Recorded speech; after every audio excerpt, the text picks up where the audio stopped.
Well, if you are like so many people in our world today, then you may be already, or maybe you've thought about kind of taking a step back away from your faith.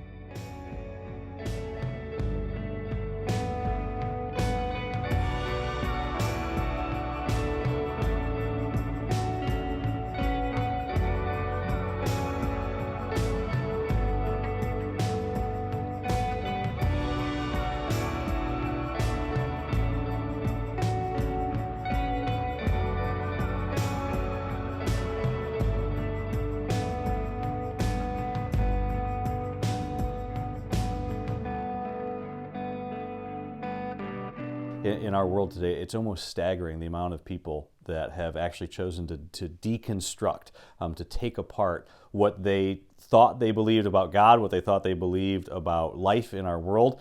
And so many people in our world have actually started to walk away from those beliefs.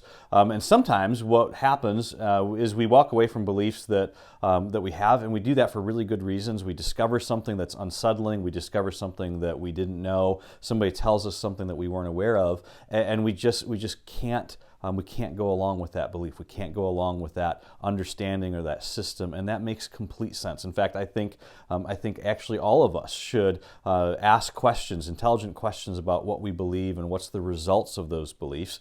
And so many people actually find themselves in a place where they're walking away from their faith in God because of something that they discover about their religion or their connection to God or what they thought God was representing or what God was about. And so maybe you in our world, like so many people in our world, are actually in the process, or you already have deconstructed your faith. If that's you, I want to challenge you for just a little bit. I want to challenge you to actually think about reconstructing your faith, because one of the things that we don't often think about is that anytime we walk away from something, that means we're actually walking towards something else. And you may have walked away from your faith or your religion or your beliefs about God for some great reasons. And I would never tell you that you don't have good reasons for doing that. I just want to make sure that you actually know, what are you walking towards? Because oftentimes this is the part that we don't actually think about. In our world today, in people's attempts to walk away from something they think is unjust or unfair or false or just not good, and we oftentimes end up walking towards a belief system that we didn't even realize. And that belief system oftentimes results in things like a belief that the only thing that exists in our world is chemistry, biology, and physics, and that's all that there is, and that there's nothing that exists outside of that. If that's true, then one of the consequences of that belief is that means there's no soul, there's no eternity. Now, the soul is that part of you, it's that part of me. It's not your body, right? It's not a physical part of you. Sometimes it's the thing that we call our heart, but it's not our physical heart. It's that thing that makes you, you, and me. And if there's no soul, if there's no eternity, then that means there's actually no me and there's no you. A lot of times we also don't think about if that's true, if we're walking away from that belief in God or a belief that there is God or that God exists, not only is there no soul and no eternity, that means there's also no free will. It means that you've actually never made a conscious decision on your own in your life. You're only just responding to stimulus. If we are nothing more than the results of chemistry, biology, and nature and physics, then we have this illusion of free will, but they're all just stimulus responses. They're all just pre-programmed responses. You didn't actually choose who you wanted to marry. You didn't actually choose the career. You just responded to stimuli.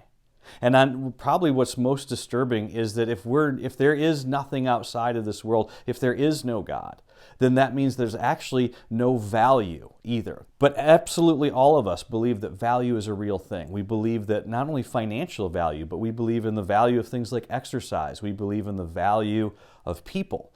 We believe in the value of the dignity of other people. But if there is no God, if there's nothing that exists outside of us, then not only is there no soul and no eternity, not only do we not have free will, but there's also no such thing as intrinsic value. Everything we value is just ascribed value, just value based on what we choose to value. And perhaps what's most disturbing about that is that means there's also no justice. There's no such thing as justice. Just is just whatever I want it to be based on my choices, based on what I determine to be valuable, what I determine to be true.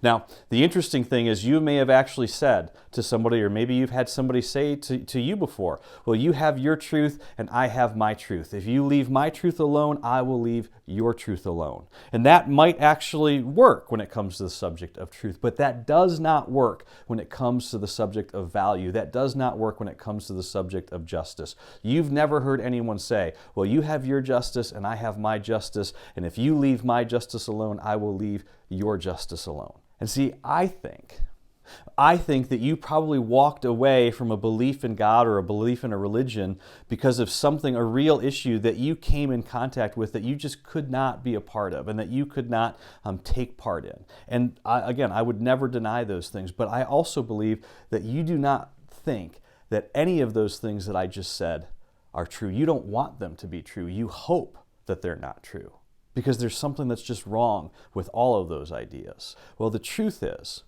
your hope, your best hope for those things not being true is actually that what Jesus says is true, that there is a God, that there is a God who wants to be known as Father, that there is a God who is Spirit, who exists apart from anything material in this world, that He's ageless, He's timeless, He exists outside of the natural world, that He's supernatural, and that He's not only Father and that He's not only Spirit, but that He's also love. Jesus tells us that God is love. And in our world today, so many people would believe that that statement, that last statement especially, is true, that God is love, but you have to ask yourselves, where did that statement actually come from? Well, that statement is a uniquely Jesus-centered idea. Only Jesus said that God is love. He was the first person to say that. And when Jesus said that, the world around him did not believe that God was love, but Jesus said, no, God is love. And if you want to know what God is like, the best way to know what God is like, Jesus would say, is to look at me, look at Jesus, watch what I do, watch what I say, watch how I act. And if you see what I do, then you'll be seeing how God feels, how God acts, and how God behaves, what God thinks, and what God believes. Jesus said, there is a God, and you can know Him as Father. He is Spirit. He exists outside of the natural world. He is timeless. He is ageless. He has not been created, and He is not like anything else. He is Spirit. But most of all, He is love. And the best way for you to know what God is actually like is to look at and to listen to and to watch Jesus.